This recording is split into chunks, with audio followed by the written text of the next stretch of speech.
Alright, so this next video I'm going to do is to show, it's going to show how to configure and apply the group policy objects. Okay, what group policy does, it controls the environment for both the computer and user accounts, where you could change the different settings and stuff that people would log on and see, like on the desktops and stuff like that and so on. Alright, so first thing we do, go to your Windows Server machine.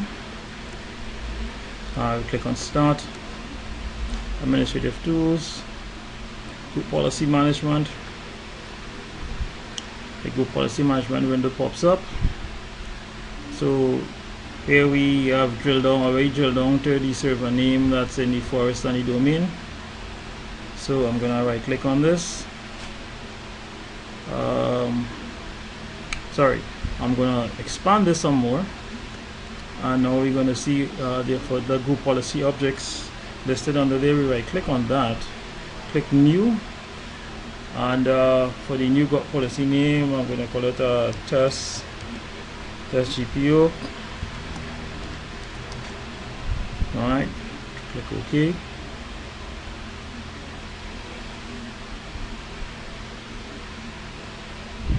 Alright, and now under the domain name I'm going to link the policy to the domain. So I'm going to link to an existing GPO, test GPO.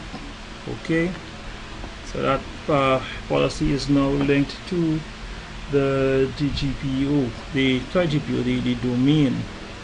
Right now I'm going to have to edit and make my changes to this group policy. So what I want to do here in terms of the filtering, I'm going to make sure this GPO can apply to the following users and computers.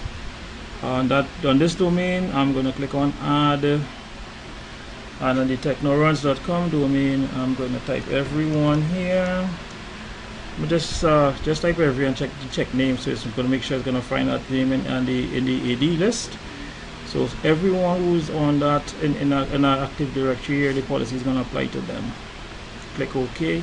So we see now that everyone is listed there. So under the test GPU now, I'm going to right click on that, and I'm going to edit where I want to make my changes. What I'm going to do, I am going to make some changes so that when users log on to the computers, they are not going to see the volume icon that's here and in the taskbar. They're not going to see that, and when they click on start, they're not going to be able to see a list of all the programs. Right, so if I click on user configuration here, click on that, and I double click on policies. Right, under the policy I'm going to have three groupings. I have software settings, Windows settings, administrative templates. I'm going to make the changes here under the administrative templates, and I'm going to do the changes to the start menu and the taskbar. So the first thing I'm going to do is look to remove the all programs option off of the start menu.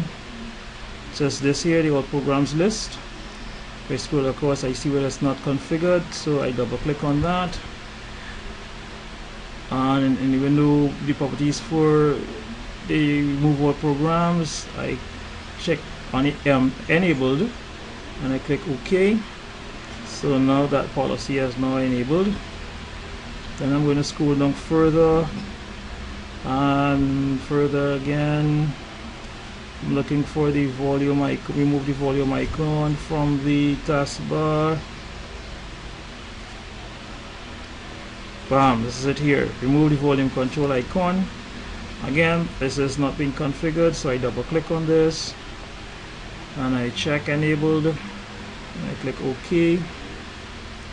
Next thing I have to do now is to make sure that policy is applied. In order to do that, I click on start, I go to the command prompt, and in the command prompt I type GP update.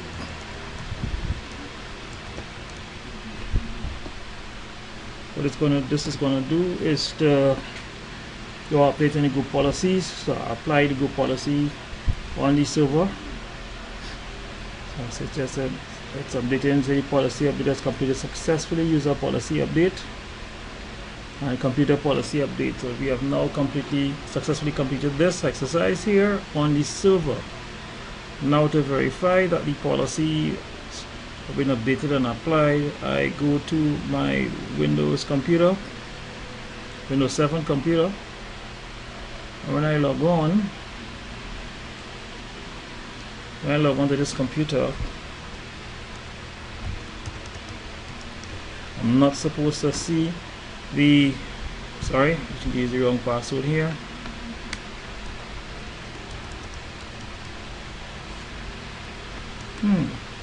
Okay, I think I might have changed the password and not remember that.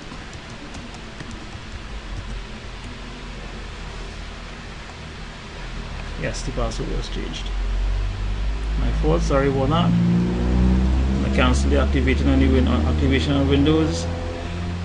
What I'm supposed to see here now when this starts up on the taskbar, I'm not supposed to see the option to click the volume control button, the volume control icon, sorry, and if you look at it here, we are not seeing that here on the taskbar here. Same way on this computer, if I click on this, I'm not supposed to see the option for all programs, right? And just to reference that, I have another computer here on my virtual machine that is not on the domain. I'm going to log on to that computer and just show you what I meant.